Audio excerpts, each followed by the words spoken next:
Excellent. Hello, everybody, and welcome. My name is Adam Pratt with Chaos to Memories, and I'm grateful that you could join us today. So we'll have a little bit of presentation, and then we'll have a bit of kind of Q&A. We'll wrap up the time with that. And I wanted to start with just a little bit of background. And I was doing the math as I drove over to the studio today, and I was feeling a little old because if my math is right, I've actually been scanning for 29 years. And that's a long time. I have scanned all sorts of material with all sorts of devices. I have scanned photos, negatives, slides, artwork, documents, maps.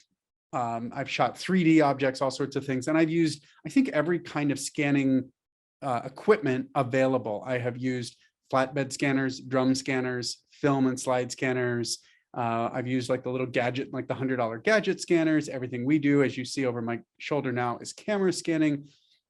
But I've kind of done all of it. And to be honest with you, I have not really enjoyed scanning for many years.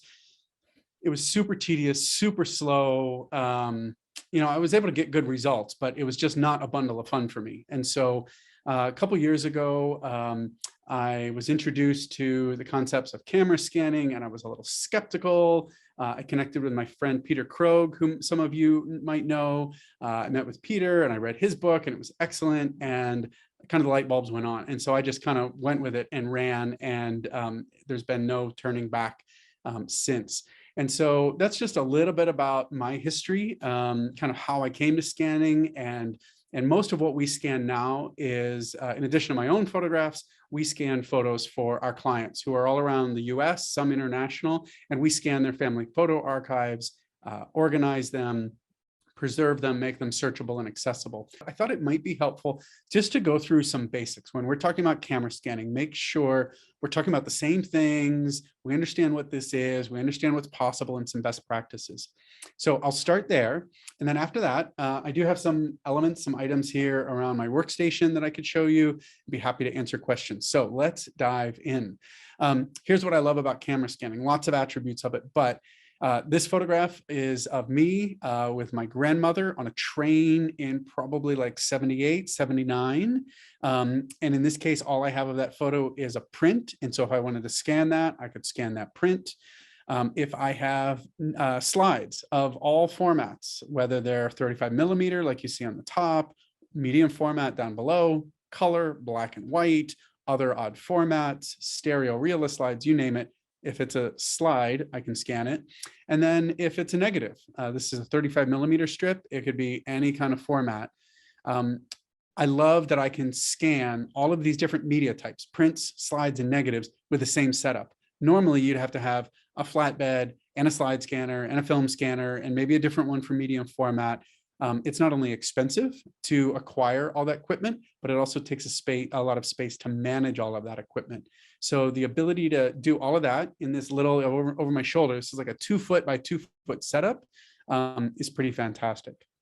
But these are not the only formats. So we also scan a lot of albums and scrapbooks. I actually just got a large project in from a new client, some very old, probably almost 100-year-old scrapbook albums, some amazing pieces of history. The photos really cannot be removed from those scrapbooks without damage. So we're going to scan them in place without any fuss or disruption. We can also scan original artwork. This is a canvas by my daughter, who I think is very talented, but I've also scanned artwork for a variety of local artists, bringing in their paintings on a bunch of different media. And so we can scan original artwork. And we also do all sorts of other formats. So we do cabinet cards and carte de visites. We can do medium format and large format negatives like you see in the middle. On the top right is a stereo realist stereo pair. Not everybody's familiar with that, but we do a fair bit of that. And we even do things like ViewMaster reels. And so oftentimes folks will come to us with something a little peculiar and they'll say, hey, I've got this, like, can you scan it, right? And so my answer is, if you can see it, I can scan it, right? Because the camera can see it. So it just opens up a huge world of flexibility, which we really love. Let's talk briefly about quality comparison. So this is a real comparison from my photo archive. It's not an amazing photo, but it is a memorable photo for me. And so this photograph was taken in August of 1989. I went to visit a family member out in California. And this was the first time that I was ever in Yosemite National Park. And so if you recognize this, this is Tuolumne Meadows, kind of in the middle of the park. And I get out there almost at least once a year lately, and I absolutely adore the place. So on the left, you have a scan of a print from that image. Again, it's a couple decades old, it's a little yellowed and so on. On the right, you have a camera scan of the same negative. And again, this is not an amazing photograph, but what's interesting is this was actually shot with a Minolta Weathermatic. It's a little 110 format camera. It's basically like a kid's camera, which was me in 1989.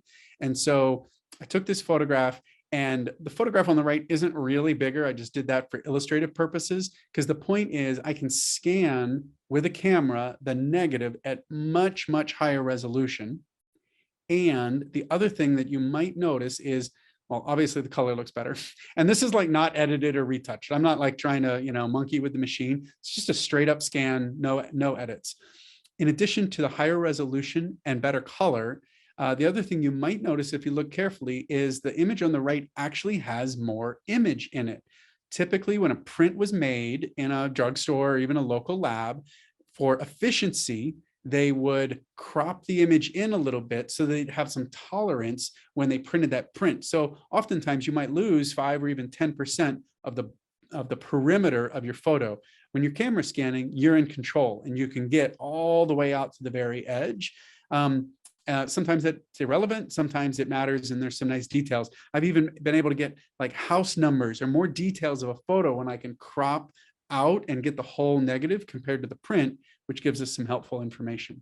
So simple example, but suffice it to say the quality is head and shoulders above anything you can get with a flatbed, and in many cases, even slide scanners. One of the amazing things about the evolution of technology is that, I mean, I've been buying scanners for decades. I haven't in a long time, but I was just doing some research for somebody, and some of the most common scanners these days are literally 10 to almost 20 years old. Like that's the newest model.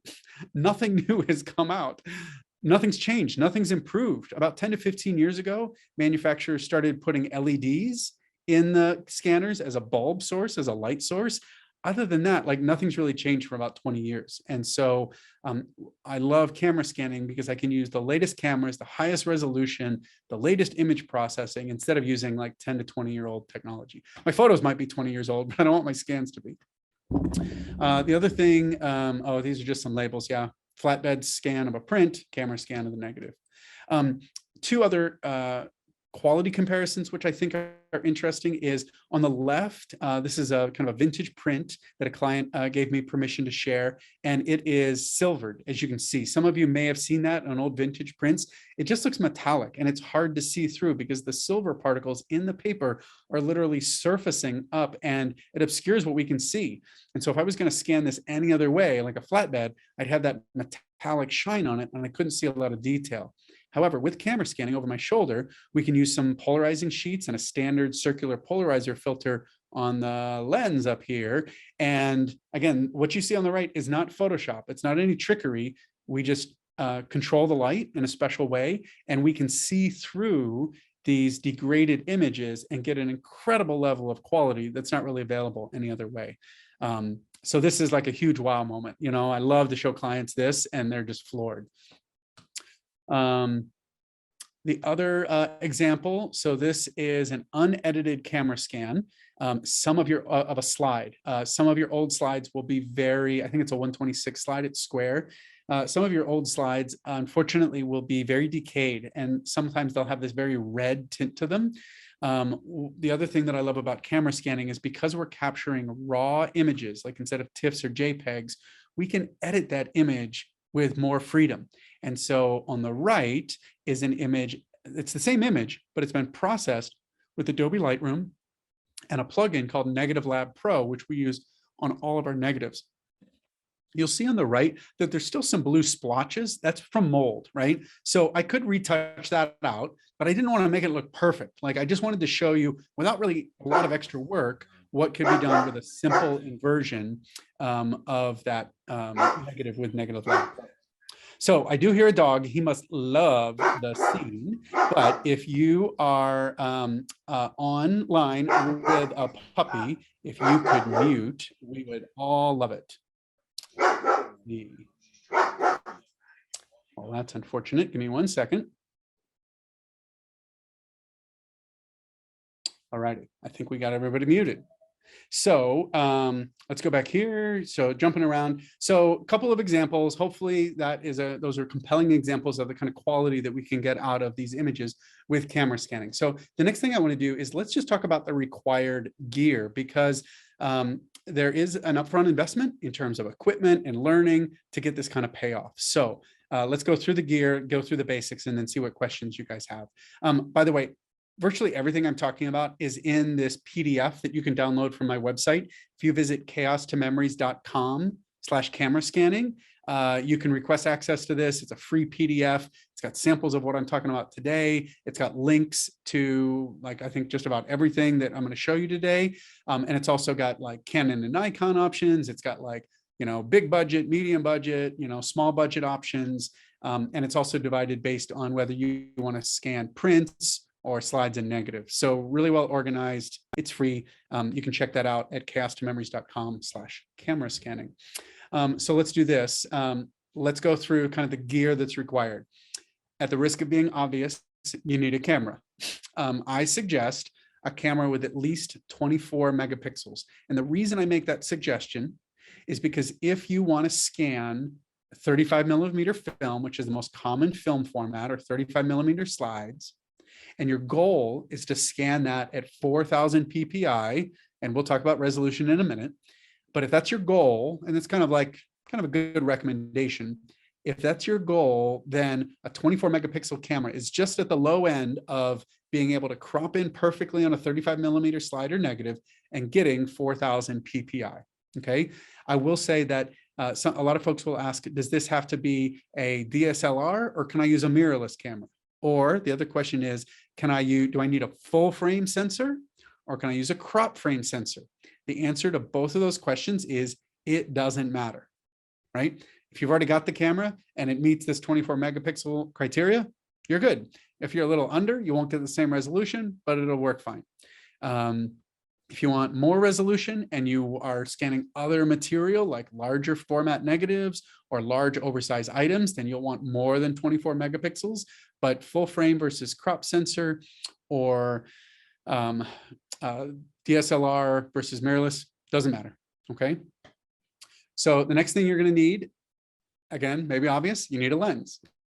You need something to be able to see all of these items, all this material. And my recommendation is a macro lens. Basically, macro means it is good at seeing things up close. And you'll need a lens that offers 1-to-1 magnification. If you don't know what that is, just look up where you buy camera gear and it'll list it. It'll list it on the macro lenses. Again, I recommend a bunch of specific lenses in my camera scanning gear guide, which you can download. But the other thing that I would recommend is a range of about 50 to 100 millimeters is kind of the sweet spot for camera scanning. If you work with a lot of oversized items, something more like 50 to 60 millimeters might be better. There are longer macro lenses. You can get a 180 millimeter macro lens from Canon. It's an excellent lens. The problem is you'll have to stand up on a ladder to shoot stuff, right? Like I'm exaggerating a little bit, but the distance, the working distance becomes unreasonable. And it also becomes more difficult to, center and align the lens when it's so long and so far away. So 1-to-1 macro, 50 to 100 millimeters. I know Nikon has a 105, that's fine, right? Generally that range. Then you're gonna need lights, right? Photography is, if you look at it etymologically, it's writing with light, all right? We're gonna record the light, so we need a light source. On the top, you see a photo of the Skier copy box. This is my favorite. I have all three versions. They're about $200 to $300, depending on which accessories you get with it. It's got a very bright light, I mean, as in like sear your eyeballs bright, which means you can get good quality captures. And it also has a rating of, I think 90, the newest one might be 96 CRI. If you're not familiar with CRI, I think it's like color rendering index. It's basically like, how good is the quality of light? Is it very consistent, or does it fluctuate, and is it kind of cheap? So a good quality light, nice and bright. And of course, if you're going to scan reflective media like prints and artwork and documents, then you'd want a pair of LED studio lights like this. You want them at least as large as the media you're scanning. You want 2 of them. You put them on each side, like you see over my shoulder here, and you put them at 45-degree angles. And so they give a nice even wash of light over the stage where you're scanning. If you're only going to do one or the other, you only need to buy one light source or the other. Like if you're only doing slides, then just get the skier box or something comparable. You don't need the studio lights. Alrighty, so if you're scanning film, you need to hold it flat. So there's a bunch of different film carriers. One of the things I like about the skier box is it comes with some nice film carriers for slides and negatives. I'm going to bring out, got a little secret stash down here. My friend Matt made me this cool little nice, beautiful wood holding station. And if you can see here, it's full of film carriers for all sorts of different formats, right? So that's disc film, Viewmaster reels, kind of some obscure formats. We have the holder for stereo realist slides. We have APS film, and you can go down the line. I mean, on and on and on. We've got, let's see, that's 127 slides, so on and so on. We've got at least 2 or 3 of each, so we can always be scanning while we're preparing another piece of film, if we have a 2-person setup going. So you don't need all those gadgets. You just need the ones for the formats that you're scanning.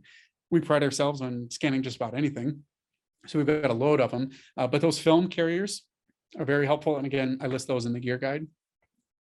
Let's see. The other thing, this isn't so much a piece of gear, but it's a best practice. You need to make sure that you position all this stuff straight and consistently, right? Because there's going to be some post-processing afterwards in like Lightroom or Photoshop, whatever.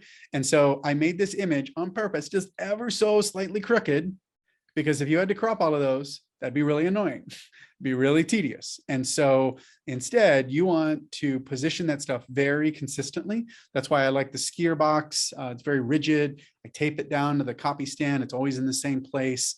And you can see over my shoulder, I've got like some blue painter's tape. If I'm just doing prints, I'll kind of make a corner. Let's see, I'm not doing that very well. I'll make a corner with the tape. So it gives a little bit of a lip and allows me to position that stuff consistently.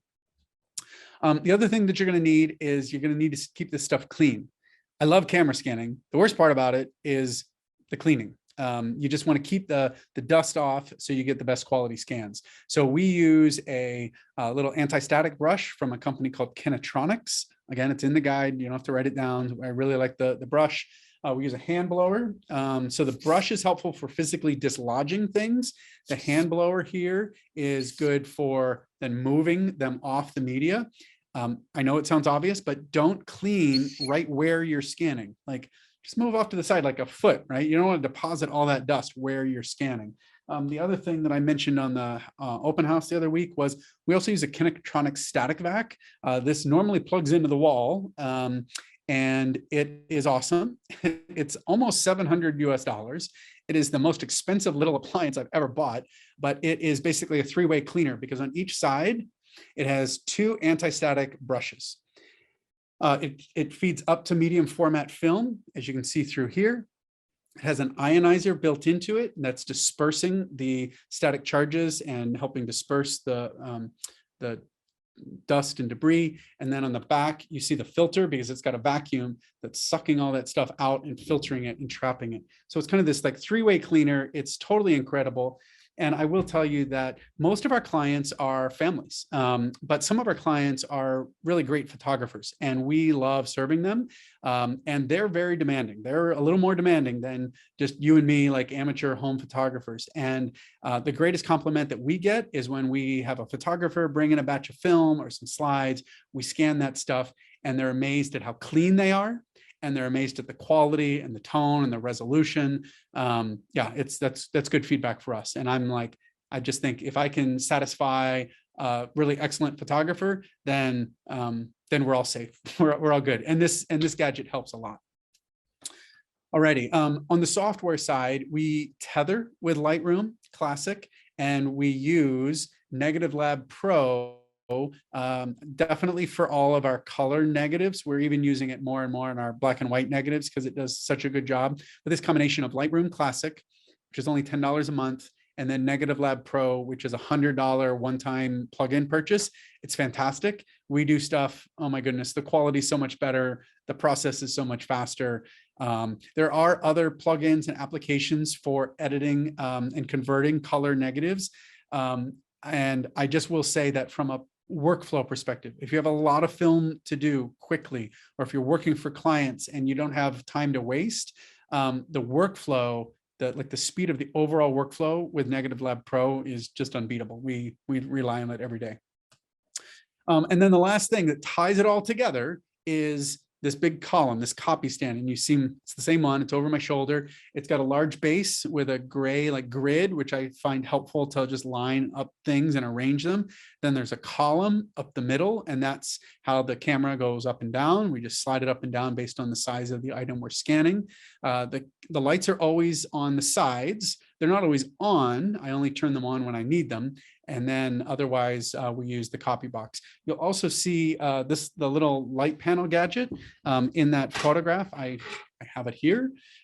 This is a Kaiser light panel that we use just every day. It's fantastic.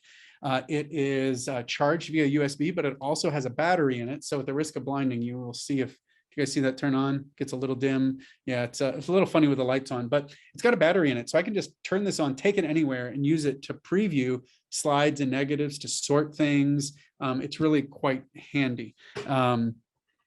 So we use that.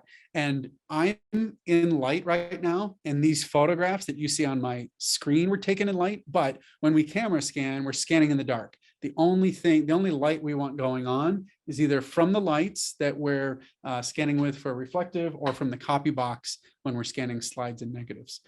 That way there's no stray light, there's different colors of light and things like that. That's not kind of messing with the image that we're gathering. So the last thing I'll mention, and we'll open it up to Q&A, is ideal resolution. Everybody wants to know, number one question. So for prints, you want to be capturing at 600 PPI, that's pixels per inch. Lots of people get that confused with dots per inch. It is not the same. I won't explain all of it right now, but dots per inch is when you print. Pixels per inch is when you scan or digitize. So for prints, you want 600 PPI. If all you need to do is reproduce at the original size, then you can get away with 300 PPI. So for example, if you have a 4x6 print and you want to make another 4x6 print, scan it at 300 PPI and you're fine. However, if you might ever want to do something more with that, like print it larger or put it in a nice high resolution slideshow or something like that, then I suggest going up to 600 PPI. The other thing is you say, well, 600 PPI is better than 300 PPI. So why don't I go higher? Why don't I go to 1200 PPI or 2400 PPI, something crazy? You can do that, but here's what's going to happen. Your scanning time will be very slow. Your files will be very large, and you won't get any more quality. Really, the highest effective resolution that you can capture out of a standard print is about 600 PPI. So if you go up to 1200 PPI, the crazy thing is your file, because think about it, it's the resolution on the X and the Y axis. If you double the resolution, your file size is actually 4 times the size. If you do the math, right? So you could go up in resolution, you'd quadruple your file size, and you wouldn't have any more actual usable quality for it. So for prints, we max out at 600. And then for slides and negatives, our goal is generally 4000 PPI. And again, we happen to be camera scanning with a Canon 5 DSR. We have a couple of them here in the studio. This is over a 50 megapixel camera. We can easily get 4000 PPI on stuff. And it just gives us a lot of latitude and freedom in terms of quality and editing and so on. So those are recommendations. And those aren't just my recommendations. Those fall in line with things like the federal agency digital digitization guidelines from the US government. And so it's a kind of a common standard best practice. So again, kind of quick tour of a lot of that stuff. All of it's in the gear guide that you can request access to at the website chaos2memories.com/camera scanning. So you can check that out. So that's it for slides. You may have seen something there. I have a little surprise for you later, but let's go back here and see what questions everybody has. If I can stop my sharing. There we go. Excellent. All righty, so let's rewind a little bit on questions. Let me take the ones that are in the chat pod. We still have half an hour for questions, so that'll be great. Let's start from the top. So Gail is calling out that she was excited to see the Viewmaster reel. She has those from 1952 to 1953. Two interesting tidbits about that include the fact that the format was introduced in 1939.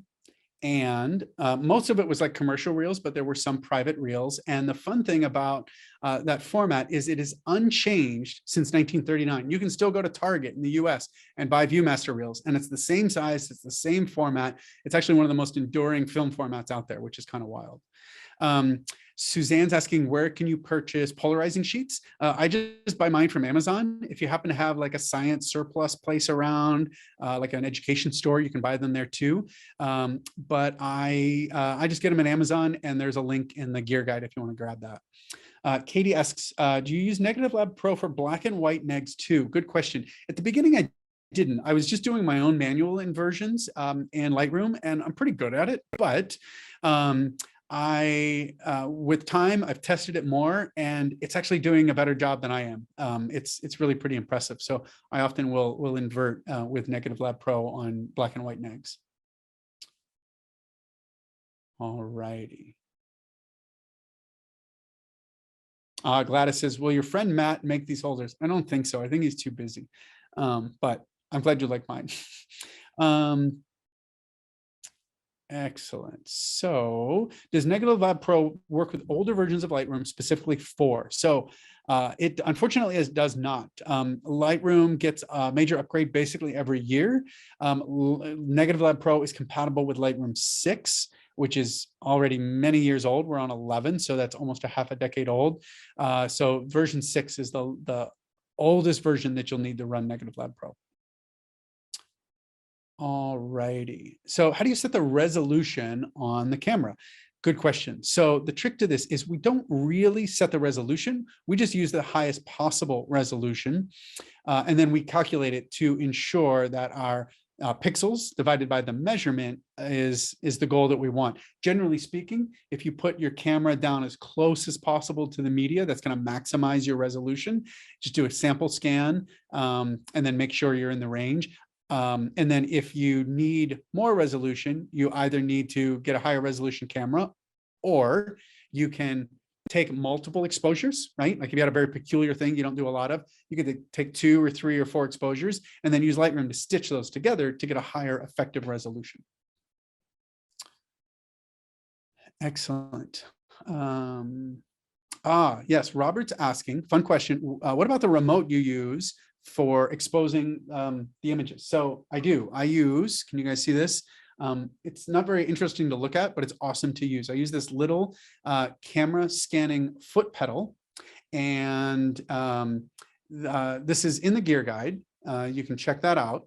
And it's, I think Audrey charges about $100 for these, and she'll make them. Hear that noise? It sounds great. She makes them custom for a variety of different cameras and manufacturers and whatnot. So you can check that out. I think you would enjoy it.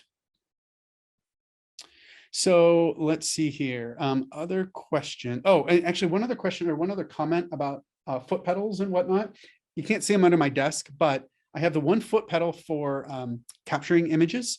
The other thing I just bought at a local hardware store, I bought 3 mechanical foot pedals, and I'll show you.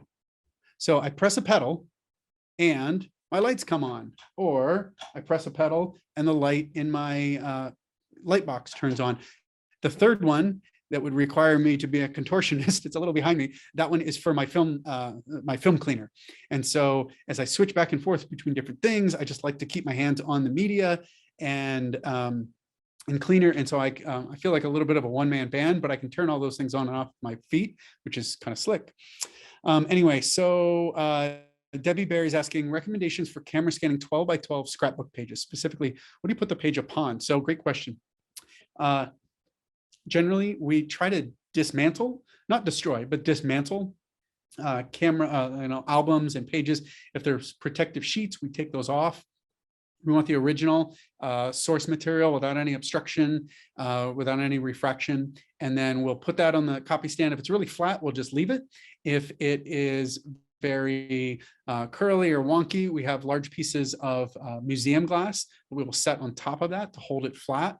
It holds it flat, weighs it down, and it minimizes glare. And so we'll shoot that, and it works really well. I've done a ton of it just this week, many scrapbooks and albums. Yeah. So Alicia, great question about, do you have any, you don't have experience with like a real camera setup, and this can kind of feel intimidating. Totally get it. This is kind of like a fast sequence here. I will say, if you're interested in learning, I do offer a camera scanning course. It is like 5.5 hours. It's very methodical. And one of my goals with it is really two things. One is, I just don't show you how to set it up. I show you why, right? So we start with the why, and then we do the how. I try to do that in all my courses. How, so you understand and you're really learning and you can problem solve and troubleshoot yourself. And then the how do you get it set up? And we go through every detail of how to mount the camera, how to mount, the work. So I think that would be helpful. And Anne says there's a 16% off photography plan until tomorrow. Sweet.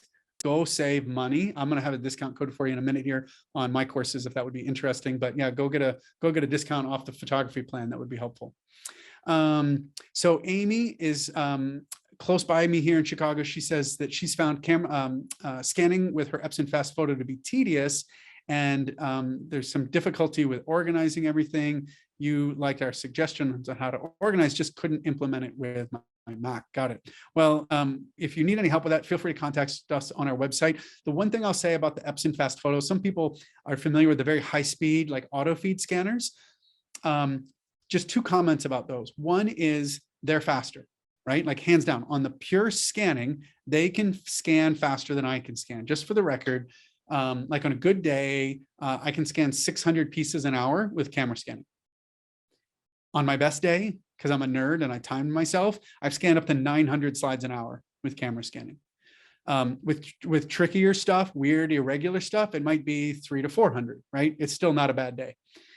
So we can scan very high resolution, very high quality, and really fast.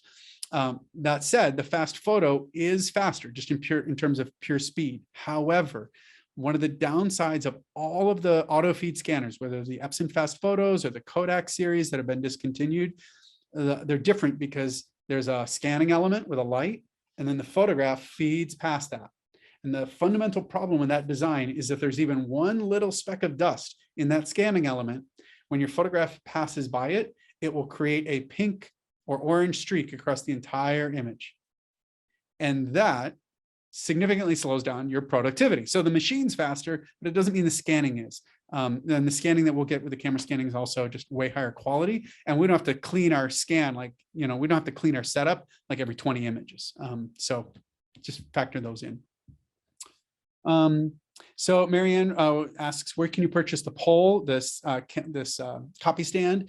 You can purchase that online from a camera store like B&H or Adorama, or Amazon. And again, links are in the gear guide if you want to check that out. Excellent. And Michael, good question about prints. He's asking, do I use a background for prints? Generally, I don't. Generally, I just use the gray background. And I use that as my guide to crop into. The only exception is when we get irregular prints. Sometimes we'll get round prints, oval prints. We'll get prints with funny cut corners and all of that kind of stuff. And in that case, I've got a little stash off camera of matte board, so white and black matte board, so I can throw that on the copy stand, throw the photo on top of that, take a photo, and then when I crop that irregular shape, it looks nice instead of this like gray background. Excellent. So Karen's asking, when you stitch using Lightroom, what's the largest number of individual shots have you taken and successfully stitched together? Good question. There's two ways to answer that. So generally, like a single stitch, like a one batch, I've probably done 6 or 8 and had it work wonderfully. I have scanned very large material. I did a camera scan of a very large vintage print from 1899. I'm turning it into a 4 by 5 foot canvas for a client out in Montana, and we needed really high resolution. So I scanned the heck out of that. And in more complicated situations, what can be helpful to do is scan like a row, and then another row, and then another row, maybe 3 or 4 each, like if you need to get crazy high resolution. And what I do is I stitch the first row, and then I stitch the second row, and then I stitch the third row, and then I stitch the rows together. If you throw like 20 images at it on an X and a Y axis, right, it can freak out a little bit. It can be overwhelming, but if you kind of help it with some patterns, it's way more manageable. Excellent. Anna asks, how do you clean big batches of prints for scanning? One at a time as we go. And that might sound silly, but it can be tempting to want to like clean everything and then scan it later. It's just going to get dirty again. Maybe not as dirty as it was in the beginning, but I want to as clean as possible right before I scan it. So I'll brush it off, blow it off, whatever I need to do. If it's really crusty, maybe even use a little microfiber towel, wipe it, and then I clean it, and then I scan it right away. Yeah, so Joanne's asking, what features besides the 95 CRI do you look for with studio lights? Great question. So some studio lights have adjustable color. That doesn't matter to me for camera scanning because I'm shooting in RAW and I can adjust the white balance later. So I don't care about color of light. I just care about the high CRI. I like a bright light, and I like matching lights, right? You know, just like you wouldn't put different tires on the same car, you'd want to use a matching set of lights. And I want them to be at least as large, like as long, like you can see over here, at least as long as the media that I'm scanning. So I get a good, even, path of light. All righty. So Katie says, yeah, there's a trick here. I'm not sure if you can see it, but I've got a piece of glass here, kind of on this side. I'll tape it down. On this side, I've got a little hinge, and we lift that piece of museum glass, put a print under it, drop it, and scan it.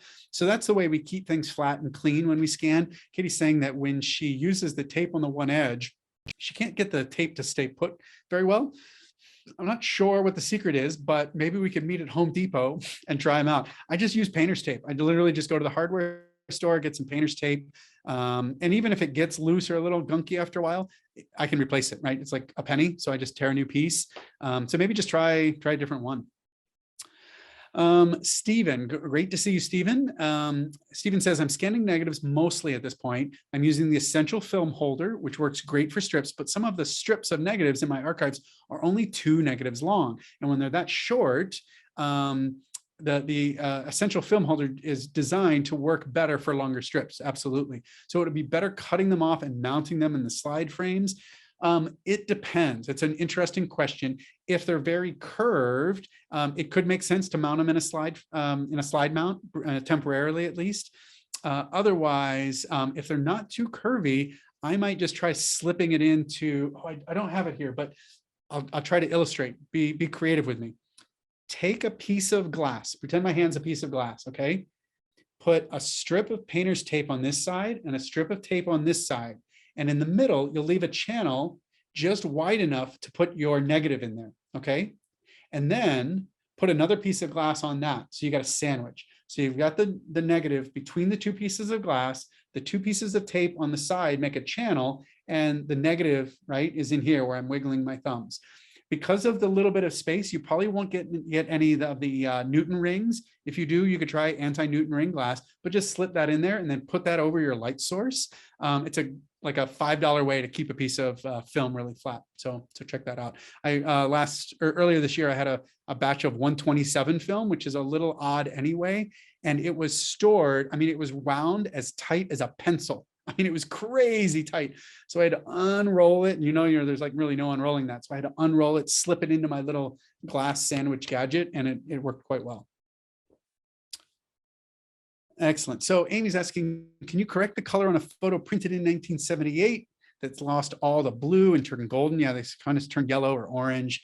Common problem with ectochrome film. Absolutely. Other film types changed in different ways. There's all sorts of options. But generally, you can get away with a lot of color correction by capturing raw from your camera and then using Negative Lab Pro and or editing skills in Lightroom. We can get pretty amazing results. Yeah, I would say there's nothing we haven't been able to look better. Maybe not perfect, but at least better, and then often, many cases, like stunningly better. Yep. Excellent. So Robert's asking, can you get away with just the polarizing filter up on the lens, or do you also need the sheets on the side? Polarizing filter on the lens will help a little bit, but if you have silvered material, you need both. You need to cross polarize the light. To be honest with you, I can't really explain the physics of it. It's never clicked in my brain. I just know it works, and it works incredibly well. So you'll need the polarizing sheets on the light, circular polarizer on the lens, and you will be in business. All righty. So Renee's asking, while scanning art and trying to match colors, I played with a manual setting for hours, then also shot with auto settings. Auto is looking better. Is auto okay? Maybe. It's hard to know. Here's what I would say. If you have a bunch of material, maybe from the same batch or the same artist, I would, and they have similar characteristics, I would find the most representative piece. I would dial in your settings in manual mode. I would shoot it, and then I'd shoot everything else the same way in manual mode with the same settings. The challenge is if you rely on auto, generally from image to image, that's probably fine. Like if you're like an aperture priority mode. However, sometimes images are very different. Some are light, some are darker. And so the camera may try too hard to make that kind of normalized, when in reality, like, it's dark, right? You're trying to capture the original. You're not necessarily making it better than the original. You want to capture the original faithfully, the original creative intent of it. So an auto mode can go too far, and it'll depend on what you've got, but hopefully that helps you think through your options. Alrighty, so Katie says, it looks like the cord from your computer to your camera is longer than ours. I have trouble when I need to move the camera up. Where can I get one like yours? Good question. It is long. This is the long blue cable. It goes snakes around the back of the computer. That's the USB cable. And I'll mention that my camera doesn't have two important things the camera normally has. It doesn't have a battery, and it doesn't have a memory card, right? Sounds kind of weird, maybe. It doesn't have a battery in it because batteries run out. Instead, I've got a battery coupler. You can't see it. It goes up inside the battery chamber, and then it goes through a cord and adapter, plugs into the wall, and it never runs out of power. I've shot, I don't know, 100, 200,000 images on this camera. It's never had a battery in it. It's kind of cool. Never run out of battery. The other thing it doesn't have is a memory card. It's never had a memory card in it. It's only tethered with this blue USB cable. And you can go find a 10-foot cable on Amazon or your local kind of Best Buy gadget store, wherever you are in the world. Just make sure it has the right connectors on each side. It'll probably be like a USB-A, the rectangular one, into your computer. And then maybe oftentimes like a USB-C, USB 3 micro or a USB-C for your camera end. It'll depend. So you might want to take the camera to the store and make sure that they match. Alrighty, Jill, can you give a demonstration of setting up your photo or scrapbook to scan? I know we need darkness, but we can pretend it's in the dark. So Jill, I would love to. I'm not going to, because what you can't see is I'm completely surrounded by gadgets and cords and microphone stands. So it would be a calamity if I moved. So I'm going to stay put, and I'm not going to unfortunately go grab a scrapbook. But generally, I mean, I just open it up, lay it here. Again, if it's like the post style, I'll unscrew the posts and pull the pages out, set them here. I use tape, like you see here, to mark the corners. So I position it consistently, and that's really it. So I shoot it, turn it over, shoot it again, and I'm on my way. So that's it. It's pretty simple. All righty. So Karen's asking, after you shoot a few shots to stitch together, do you keep the individual shots or do you delete them after the stitching? Great question. I delete them after the stitching. Once I'm confident that they're good, I've inspected the work, I toss them. You could have a different plan, but that's what I do. I just finished a client project last night. that included some very large vintage oversized prints. 3 to 4 captures for some of those images, stitched them and tossed them. Yeah. Becky recommends my camera scanning course. Thanks for the feedback. I'm proud of it. I know it's helped many, so that's helpful. Alrighty, if you plan to scan album pages in negatives, would you recommend a 60 millimeter macro over the 100 if you just had to get one? Good question. If you do plan to do a fair bit of larger reflective items, the 60 millimeter macro in like a 50 to 60 range would be a great choice. On the Nikon side, the 60 millimeter macro is an incredible lens. It's fantastic. On the Canon side, the only 60 millimeter macro Canon made was the 60 millimeter EFS for crop frame cameras. Unfortunately, they discontinued that, but it is an amazing lens. It's only about $300 or $400. It is so sharp. If you can still find one and you've got a crop frame camera, it's awesome. So I would look for that if that's close to what you're looking for. All righty. So Anna says, good question. Anna asks, when you mention how many photos you scan per hour, are you including post-processing time? I am not. So I'm literally talking about the scanning. So when I scan 900 slides an hour, I'm tired, but I'm very productive. But that's not the post-processing. The nice thing is with slides, it's like the easiest post-processing because they're all the same size. Maybe there's some variations. I've got some sub-miniature film coming in this week from a new client, but generally it's 35 millimeter. It's all the same size. I can batch crop that stuff. That's just about it. I don't really have to do much else. And so I can, batch crop 900 images in like 2 minutes. Sometimes it's more tedious, right? If I'm doing a lot of manual adjustment, if prints are very irregular, it definitely takes more. But even at a slow pace, I can post-process, crop, edit, rotate, color correct and stuff. I can do hundreds of images an hour. So if I scan hundreds an hour, I can edit hundreds an hour. I'm still like, even when it all told, I'm still scanning hundreds an hour at incredible quality. You just can't do it that fast on any other device. So hope that helps. Excellent. So Laura is pointing out sometimes scanning with the high-speed scanners like the Kodak PS80 is more cleaning than scanning. I agree, unfortunately, but that is common. Excellent. So Becky's asking, when you crop slides, do you always crop them in the original ratio, or do you free form crop them, as there seems to be a bit of variance in the slides, even in the same mount type? Generally, it's a good question. Generally, I try to crop the same aspect ratio. Maybe that shaves off a few pixels. I don't see a ton of variation, honestly, Becky, but obviously you and I are seeing different stuff. So I just tend to do the original aspect ratio. And I try not to fidget with every little image, partly because it's inefficient and partly because sometimes clients know just enough to be dangerous. And they'll say like, why is this one 6,000 pixels? And why is this one 5,999? Like, what are you doing? I'm like, I'm just making your images better actually, but sometimes it can beg more questions than it needs. So I just, I try to like, just be kind of normal about it. Yeah. So Jill says, having a hard time with mostly black background glossy prints. Yeah, that's a pain. I would use the polarizing filters. If they're really glossy and you're getting a lot of glare from it, make sure it's under glass to hold it flat so you don't have any curvature adding to the reflection. And I would cross polarize and that might cut through that a little bit.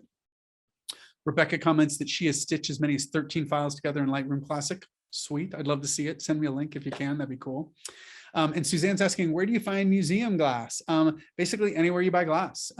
If there's a good glass mirror place in town, they'll have it, or find your local frame shop. I actually have connected this year with a really great local framing store. They're super cool. They're great together, work together. I scan for them. They cut glass for me. It's a great little partnership.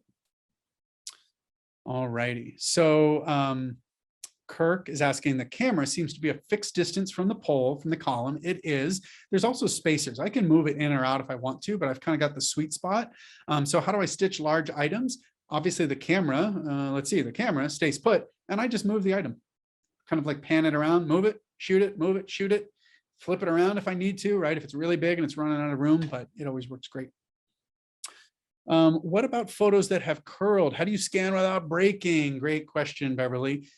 So that's a difficult challenge, right? If you've seen really old pictures, what we do is we've actually built a custom humidification chamber.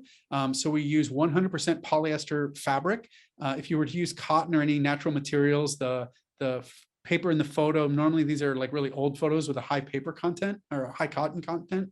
They could adhere to the fabric. So we use 100% polyester. We put it in a humidification chamber and check on it regularly, sometimes as long as a few days. We use glass weights to slowly like lay it out. We'll press it under books and more polyester fabric to flatten it out.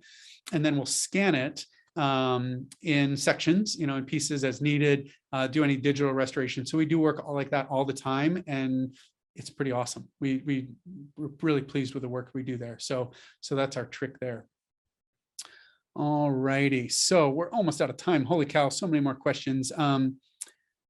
So Katie's asking, we'll do a couple more here. Can you convert from a roll of 135 film that's undeveloped? You can, only after you develop it. So if it's been shot but not developed, if I pull it out of the canister to look at it, I'm going to ruin it pronto. So what you need to do is you need to have it developed. The best place that I would send it to, at least in the US and Canada, is a company called Film Rescue. I think it's filmrescue.com or filmrescue.org. Use the Google, you'll find it. Film Rescue, they are fantastic. And they will only charge you if they get images out of it. If you send it and it's a bust, you don't pay. That's not cheap, but it's the best resource. And I've sent a lot of my own material as well as client material to them and always had a great experience. All righty. April's asking, will this be available for view later on my YouTube channel? Absolutely. I will post a link. I'll send a link out to everybody who is registered. You can check the recording. All righty. So Fiona asks, hi Fiona, it's good to see you.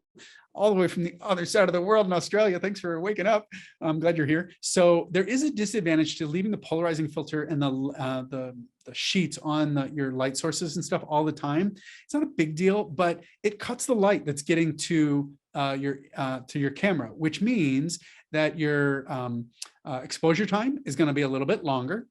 And that means two things. One is if there's any vibration in your setup, and I talk about that in the course about how to not have vibration, but if there's any vibration, that would be exaggerated. And by leaving the sensor open longer, if you're doing a lot of camera scanning over many hours, your sensor is going to heat up a little bit and you can get a little bit more noise. And so, it's just a little bit different, but if I could flip those things up and take them off and get a shorter exposure time, that's my preference. Yep. Alrighty, so holy cow, there's so many unanswered questions. Let me answer one last question, and then I've got a little special offer for you guys, and we'll wrap it up for today. There's so many unanswered questions. Maybe we'll have to do another session. This was fun for me, hopefully for you too. So the last question I'll answer is from Charles. He asks, do I have a preferred f-stop?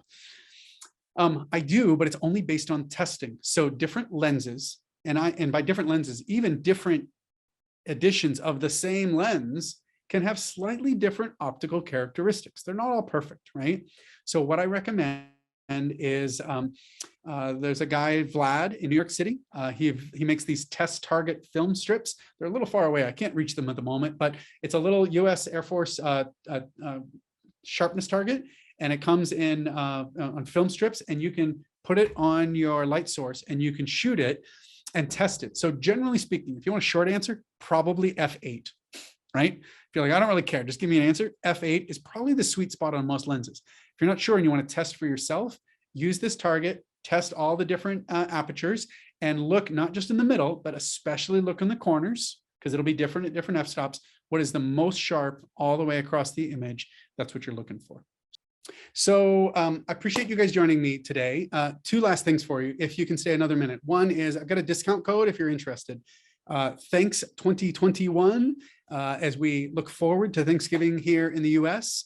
I don't often offer special discounts, but I thought this would be the right time to do it. So use code Thanks 2021 for 20% off my camera scanning course and any of the others. I think I have 8 courses online there now. On my website, you can visit chaos2memories.com and click on the courses link. So that'll get you 20% off through the end of the month if that interests you. If you have any questions about them, shoot me an email. But Thanks 2021 is that code. Use that and it'll be available through the end of the month in case that's interesting to you. Hopefully that's a nice little door gift, a little thank you. And then the last thing, I will stop sharing. I'll leave that up for one more second. Again, thanks 2021. I'm going to stop sharing. Awesome. So give me just a little wave. I'm so glad you're here. We appreciate you joining today. I hope it was fun. And maybe we will do it again. Awesome. Thanks a ton, guys. I'm going to sign off here and end the recording, and I hope you have a great rest of the weekend. Cheers.